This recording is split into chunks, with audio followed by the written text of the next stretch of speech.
कालू बाबा भटकते भटकते एक गांव में आ पहुंचते हैं और वहीं गिर पड़ते हैं और कांपती आवाज में कहते हैं, भाग जाओ सब लोग, इस गांव में बहुत बड़ा खतरा आने वाला है। और इतना कहते ही बाबा वहीं दम तोड़ देते हैं और कुछ ही देर बाद बाबा की लाश हिलने लगती है और देखते ही देखते वह एक छोटी गुड़िया में बदल जाती है। फिर वही गुड़िया एक मानव आकृति वाली गुड़िया में बदल जाती है और उसका सिर जोर जोर से घूमने लगता है। देखते ही देखते वह गुड़िया वहाँ से गायब हो जाती है। उसी गाँव में रायस्टर सुबह के समय अपने छोटे भाई ज्ञान को समझा रहा होता है, देख भाई, आज मैं दूसरे गांव जा रहा हूँ तो घर और गैराज की सारी जिम्मेदारी तुझ पर है, तू संभाल लेगा ना भाई। तो ज्ञान ने सिर हिलाया और हामी भरी। रायस्टर वहाँ से चला गया। जैसे ही रायस्टर गांव की सीमा को पार करता है तभी जैसे गांव का रंग रूप ही बदल जाता है। दिन के समय ही शाम हो जाती है और चारों तरफ एक डरावनी हंसी गूंजने लगती है। तभी गांव के चौराहे पर वही डरावनी गुड़िया प्रकट हो जाती है और कुछ मंत्र पढ़ने लगती है। देखते ही देखते वह अपने 2 और प्रतिबिंब वहाँ बना डालती है और उनसे कहती है, जाओ, रायस्टर के आने से पहले इस गांव को बर्बाद कर दो। इतना सुनते ही वे दोनों प्रतिबिंब वहाँ से गायब हो जाते हैं और गांव के एक एक कोने में जाकर प्रकट हो जाते हैं। और जो भी आदमी उन्हें दिखाई देता वे उनके ऊपर बस हाथ फेरते और देखते ही देखते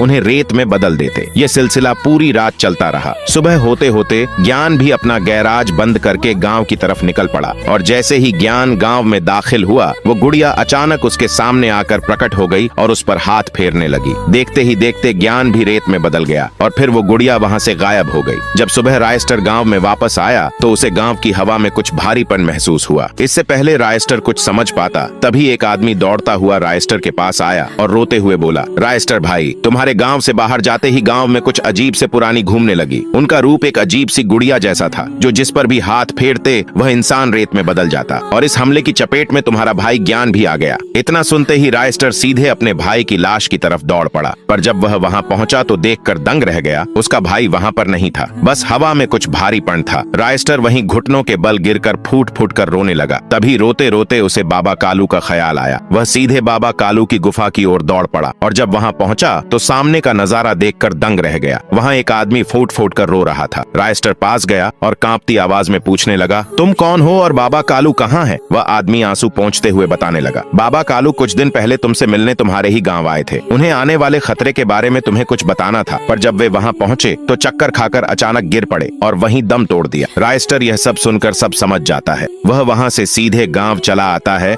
और शाम होने का इंतजार करने लग जाता है। और जैसे ही शाम होती है वह खुद ही तंत्र विद्या का घेरा बनाता है और मंत्र पढ़ना शुरू कर देता है। कुछ ही देर बाद वहाँ एक अजीब सा प्राणी प्रकट हो जाता है। रायस्टर घुटनों के बल गिरकर कहता है, ओ महान गुरुदेव, मेरी मदद करो। अब सवाल यह है कि क्या वह अजीब सी प्राणी रायस्टर की मदद करेगा? अगला पार्ट देखने के लिए कमेंट